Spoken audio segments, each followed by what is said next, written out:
हाँ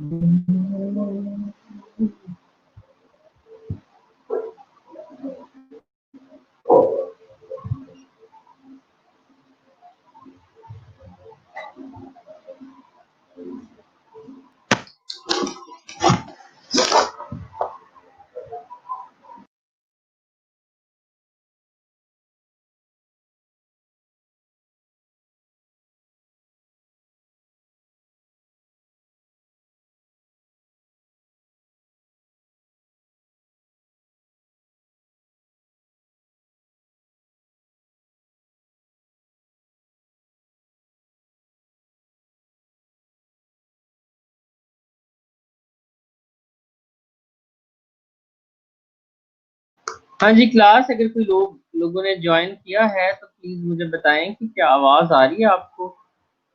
जी आवाज का बता दें।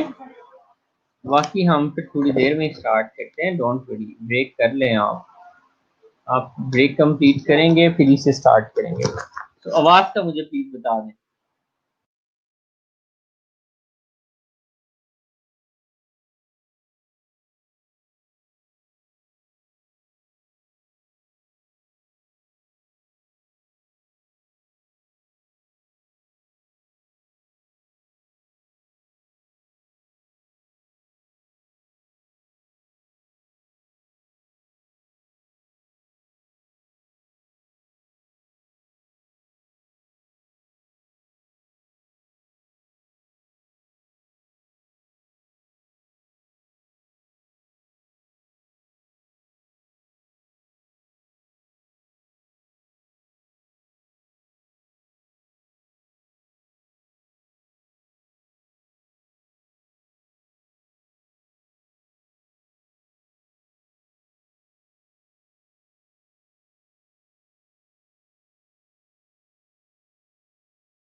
हाँ जी, अस्सलाम वालेकुम। आवाज आ रही है जी आपको, जिन लोगों ने ज्वाइन कर लिया है?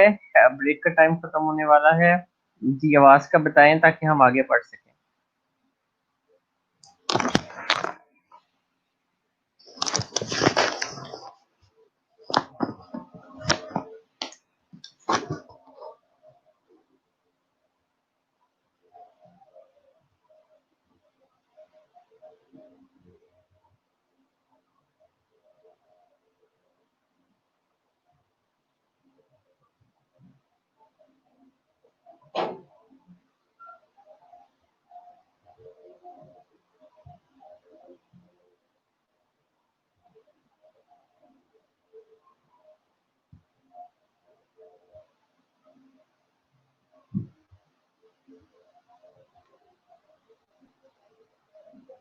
चलें, गुड है। तो बाकी लोगों को जरा मैसेज करके वापस बुला लें। मैं भी मैसेज कर देता हूँ कि टाइमली ज्वाइन कर लें वापस। 5 मिनट रह गए हैं, फिर हम आगे चलते हैं जी।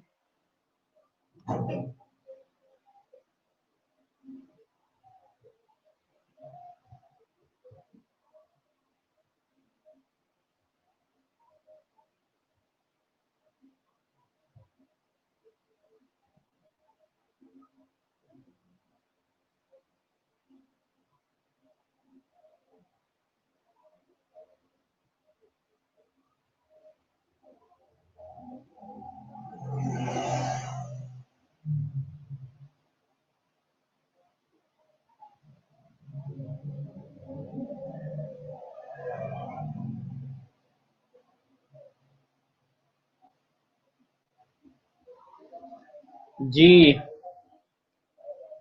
चलें, जिन लोगों ने ज्वाइन कर लिया है वो जरा एक दफा समराइज कर दें अभी स्टार्टिंग से अभी तक हमने क्या पढ़ा है, फिर हम आगे चलते हैं जी।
जी, अटेंडेंस बोलते रहें।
जी, अटेंडेंस बोलते रहें।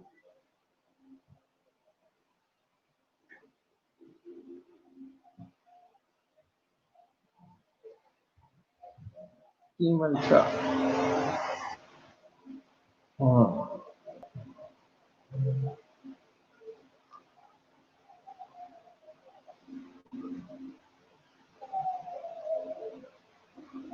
ठीक है जी मारिया, बिल्कुल ठीक है।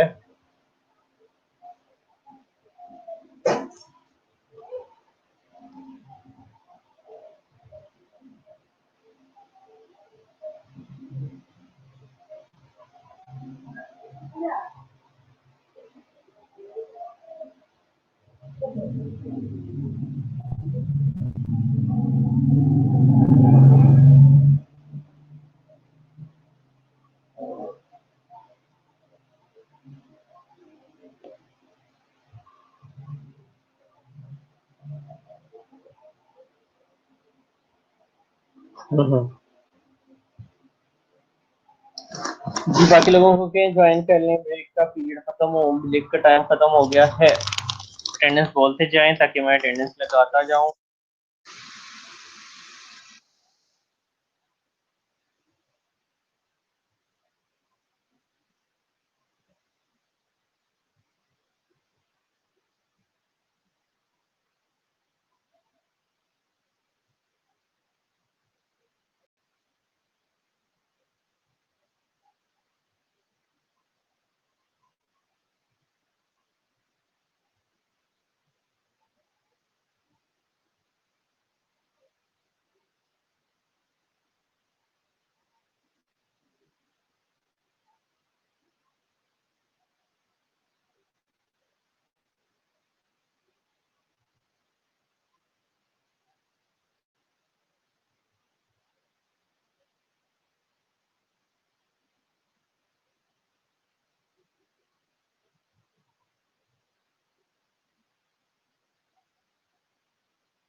हाल एक इम्पोर्टेंट सवाल है अगेन जो हम नेक्स्ट पढ़ने लगे हैं, this is also important, exam में आ सकता है। So what is that? Task of grieving. तो दो साइंटिस्ट थे जिन्होंने टास्क ऑफ ग्रीविंग दिए थे। नंबर वन इज रेंडोज, 6 आवर्स, 6 आवर्स दिए रेंडोज ने, और वार्डन्स टास्क ऑफ ग्रीविंग है। तो रेंडोज ने क्या कहा कि सबसे पहले आपका जो लॉस हुआ है उसको रिकग्नाइज करें, उसके बाद रिएक्ट करें उस पर अकॉर्डिंगली। पहले उसको रिकग्नाइज करें अच्छे से कि वो है क्या, उसकी नेचर क्या है। Then note and give the reaction, recollect and re experience. Recollect करें उसके बारे में, फैक्ट्स को। रिलिंक्विश, उसको खत्म करने की कोशिश करें। जो लॉस है अगर खत्म नहीं होता तो फिर रीएडजस्ट करें उसके साथ, उसके बगैर रहना सीखें। और री इन्वेस्ट, मतलब अगर वो चीज चली गई है उसकी जगह पे कोई नई चीज लेकर आने की कोशिश करें, री इन्वेस्ट करें। Next is Worden task, accept reality of loss. तो एक्सेप्टेंस बहुत ज़रूरी है। अगर एक्सेप्टेंस नहीं आती है हमें तो डेफिनेटली जो हमारी ग्रीविंग है, ग्रीफ है, वो कॉम्प्लिकेटेड हो जाती है। Work to pain of grief, grief का जो पेनफुल पीरियड है डिप्रेशन वाला, उससे लड़ना सीखना है, सिखाना है। Adjust to change environment due to loss, loss से जो इन्वायरमेंट चेंज हो गई हुई है। फॉर एग्जाम्पल, अगर खुदा ना खास्ता किसी का मोबाइल गिर गया है तो डेफिनेटली उसको नया मोबाइल बाय करना होगा या फिर पुराने मोबाइल के बगैर लेना सीखना होगा। Next is emotionally relocate loss and move on. उस लॉस को भूलने की कोशिश करें और मूव ऑन करें। So that's all, these all are the task of grieving. Next आ जाती हैं जी dimensions of the grieving. Grieving की कुछ डिमेंशंस हैं, ठीक है। तो कॉग्निटिव रिस्पॉन्सेज हैं सबसे पहले डायमेंशन के अंदर। डिफरेंट डायमेंशंस हैं। कॉग्निटिव रिस्पॉन्स होते हैं हमारे थिंकिंग के हवाले से, एक्ट करने के हवाले से रिस्पॉन्स होते हैं। इमोशनल रिस्पॉन्सेज होते हैं ग्रीविंग के, स्पिरिचुअल रिस्पॉन्सेज होते हैं, बिहेवियरल रिस्पॉन्सेज होते हैं, और फिजियोलॉजिकल रिस्पॉन्सेज होते हैं। तो कॉग्निटिव रिस्पॉन्सेज में बंदा क्वेश्चनिंग करता है, try to make sense of loss, reasoning करता है, उस लॉस को रीजन देने की कोशिश करता है। Attempt to keep lost one present, अगर कुछ चीज लूज हो गई है तो उसको प्रेजेंट रखने की कोशिश करता है।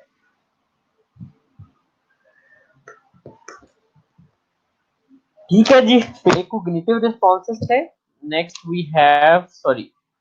वी हैव इमोशनल रिस्पॉन्सेस में एंगर, सैडनेस, एंजाइटी, मतलब डिप्रेशन वगैरह, ये सारी चीजें आ जाती हैं। और नेक्स्ट वी हैव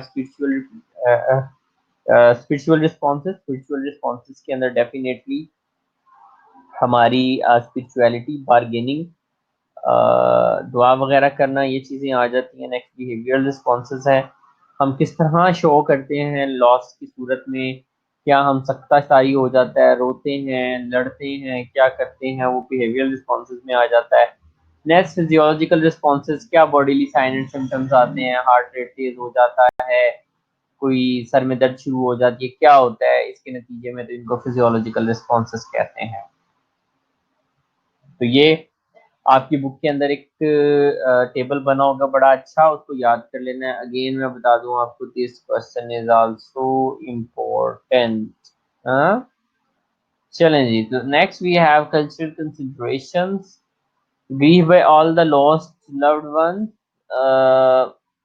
ग्रीफ हर एक को होता है इस दुनिया में, और especially when we lose our loved ones, तो सबको होता है। Rituals, habits surrounding death highly variable.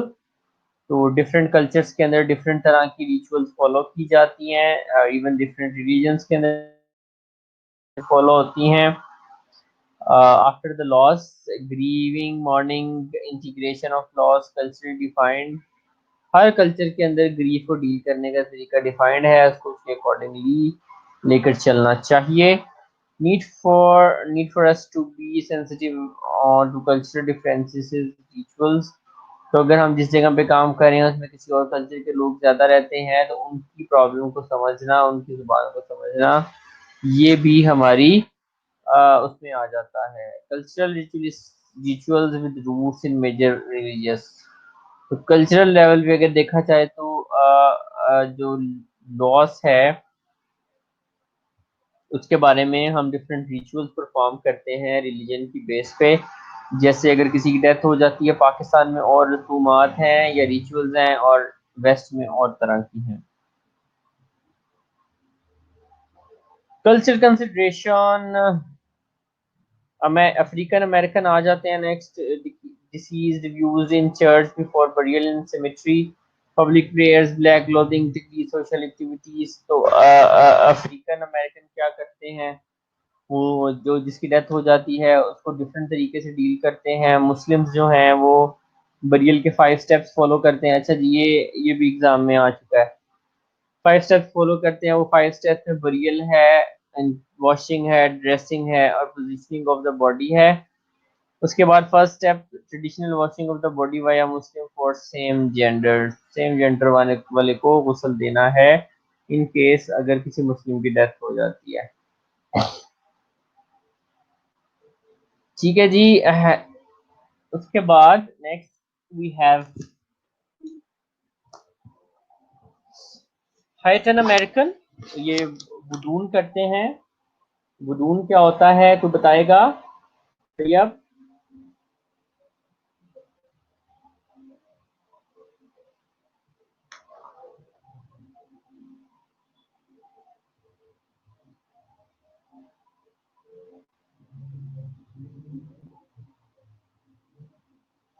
तो ये अफ्रीकन लोग जो हैं ये डेथ की सूरत में मतलब ये समझ लो कि हनूत वगैरह करके उसको रख देते हैं, उसकी मम्मी बना के रख देते हैं।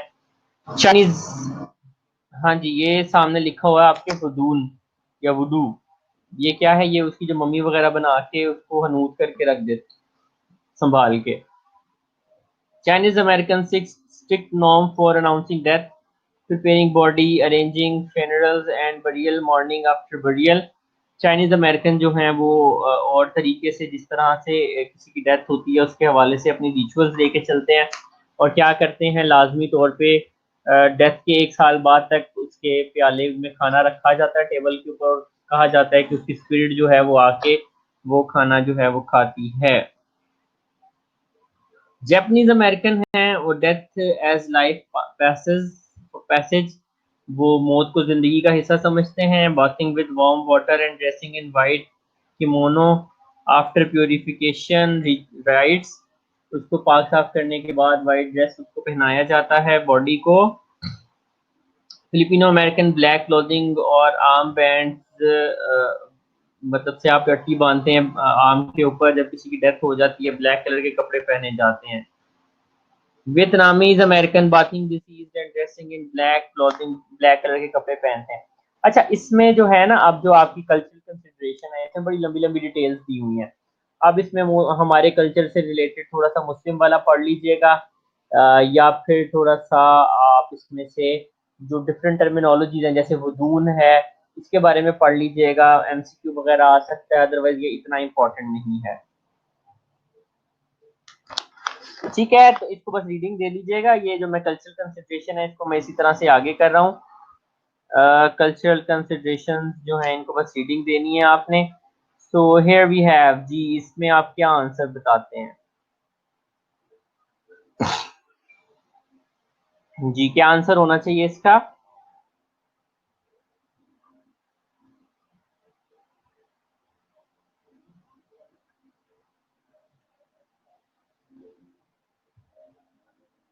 जी क्लास, इसका क्या आंसर होना चाहिए?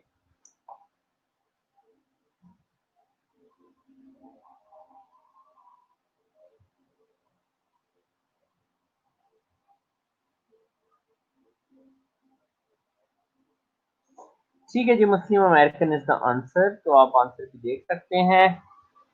अच्छा, अब हमारा क्या रूल होना चाहिए कल्चरल कंसिडरेशन के अंदर?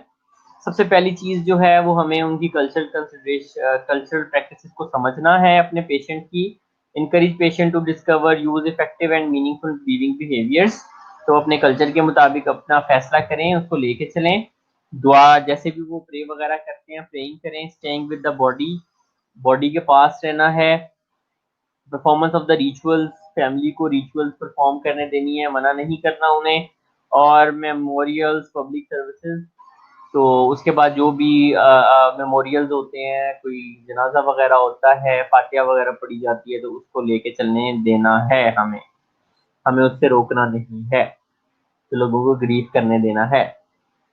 अच्छा जी, ये डिसइनफ्रेंचाइज्ड ग्रीफ है आगे, इसको जरा एक दफा पढ़ें फिर आप मुझे बताइएगा कि डिसइनफ्रेंचाइज्ड ग्रीफ से आपको क्या समझ आ रही है। इसको एक दफा रीडिंग दें, बहुत आसान सी चीज है। डिसएनफ्रेंचाइज्ड ग्रीफ, ये भी पास्ट पेपर्स के अंदर इसका सवाल यूनिवर्सिटी में आया हुआ है डिसफ्रेंचाइज्ड ग्रीफ के हवाले से। तो इसको आपने रीडिंग देनी है और उसके बाद मुझे बताना है इससे आपको क्या समझ आ रही है। तो उर्दू में बड़े खुले होके एक्सप्लेन कर सकते हैं आप इसे। आपको मैं 2 मिनट देता हूँ इसको एक्सप्लेन करने के लिए। जी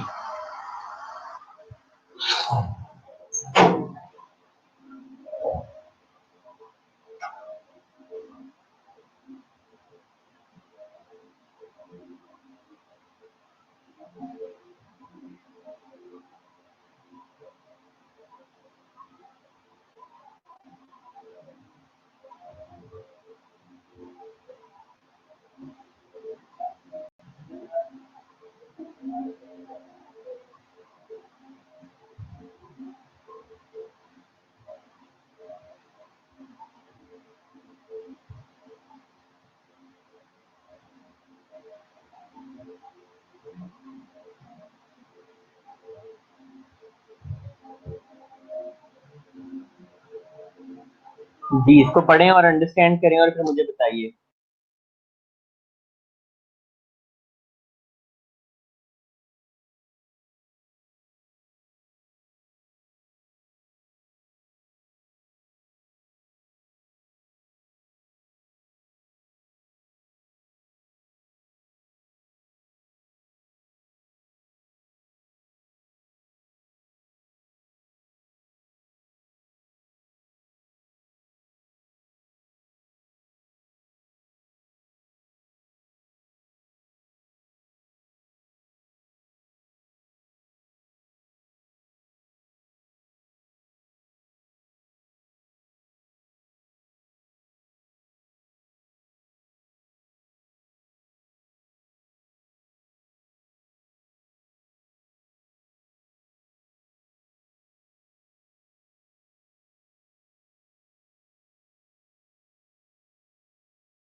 ठीक है जी, सबा नज़ीर का सबसे पहला आंसर आया कि grief belongs to some very personal thing and can not be publicised demonstrated. ठीक है जी, बिल्कुल सही है। तो चलें, मैं और लोगों के आंसर्स आ जाएं फिर मैं इसका आंसर कर दूं। मारिया तो फैल कहती है नॉन पर्सन नहीं, अनपुन्ना नॉन पर्सन का ताल्लुक नहीं है डिसइनफ्रेंचाइज्ड ग्रीफ के साथ। तो बाकी मुझे आंसर जोर आते हैं तो फिर मैं आप लोगों के साथ शेयर करता हूँ। तो जो भी आपके माइंड में आता है इसको पढ़ के वो शेयर करें, बाकी फिर मैं आपको समझा देता हूँ।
ठीक है जी, बिल्कुल। That can not be shared openly, ऐसा लॉस जिसको ओपनली शो नहीं किया जा सकता, बिल्कुल ठीक है। सो डिसइनफ्रेंचाइज ग्रीफ क्या है? Grief over loss that is not और can not be openly acknowledge. ऐसी ग्रीफ जिसको आप ओपनली नहीं बता सकते किसी को, तो वो जरा थोड़ी कॉम्प्लिकेटेड हो जाती है। ठीक है, can not be openly acknowledge मॉन्ट publicly, और बंदा उसके ऊपर पब्लिकली रिचुअल्स परफॉर्म नहीं कर सकता, और सोसाइटी उसे सपोर्ट नहीं करती, जब हमें सपोर्ट नहीं मिलती तो ठीक है। तो कोई भी ऐसा लॉस जिसको हम पब्लिकली नहीं मना सकते, जिसका गम नहीं मनाया जा सकता, तो वो वाले लॉस जो है उनको डिसइनफ्रेंचाइज ग्रीफ कहते हैं। तो इस तरह के जो ग्रीफ के पेशेंट्स होते हैं उनका ख्याल रखना, उनको साइकोलॉजिकल सपोर्ट देना बहुत जरूरी होता है, क्योंकि उनको सोसाइटी की तरफ से कोई सपोर्ट नहीं मिल पा रही होती। तो relationship that has not legitimacy, कोई लेजिटिमेसी नहीं थी रिलेशनशिप की, वो लॉस हो गया। ठीक है, तो उसको ओपनली एक्नॉलेज नहीं किया जा सकता। The loss itself is not recognised. आप किसी चीज को लॉस समझते हैं, सोसाइटी उसे लॉस नहीं समझती है, तो उस सूरत में भी वो डिसइनफ्रेंचाइज ग्रीफ होगी। The griever is not recognised. बाद का ग्रीवर जो है वो अपनी ग्रीफ को वो मतलब अपने लॉस को लॉस नहीं समझता। तो ये वाली चीजें हैं जी। सुंबल आपने बिल्कुल सही कहा, नॉट एक्नॉलेज्ड ओपनली ही बिल्कुल सही है जी। हाँ जी, वो डिसइनफ्रेंचाइज ग्रीफ में आ जाता है। So grief process more complex due to absence of the usual support for grieving healing. तो जो डिसइनफ्रेंचाइज ग्रीफ होती है, मैंने आपको पहले ही बताया, वो बड़ी मुश्किल होती है, और उसके अंदर जाहिर है किसी न किसी सपोर्ट की जरूरत होती है, psychological experienced by us when need to grieve not recognised. तो हम भी इसको एक्सपीरियंस करते हैं बाज़ औक़ात। ठीक है जी, can also be experienced by other health professionals such as chaplains and clergy. बाज़ औक़ात जो है दूसरे जो प्रोफेशनल्स हैं वो भी ग्रीफ एक्सपीरियंस करते हैं इस तरह की, क्योंकि हमसे जो एक्सपेक्ट किया जाता है कि हम बड़े अपनी ग्रीफ के अंदर कंपोज रहेंगे, तो जिसकी वजह से हम चीज़ों को ओपन नहीं करते हैं, तो वो हमें डिसइनफ्रेंचाइज ग्रीफ आ।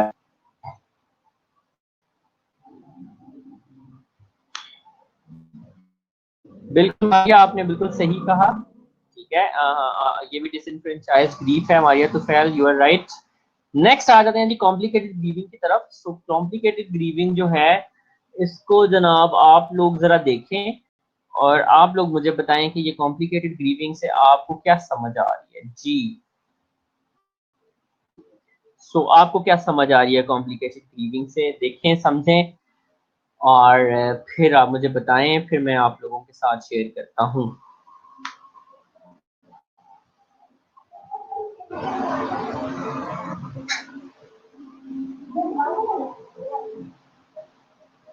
जी, तो कॉम्प्लिकेटेड ग्रीविंग को पढ़ें और फिर मेरे साथ शेयर करें क्या समझ आ रही है इससे।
हाँ, कॉम्प्लिकेटेड ग्रीविंग क्या समझ आ रही है इससे?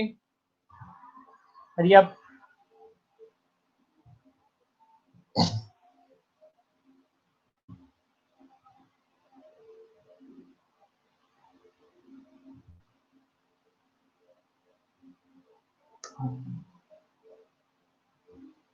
विनोद।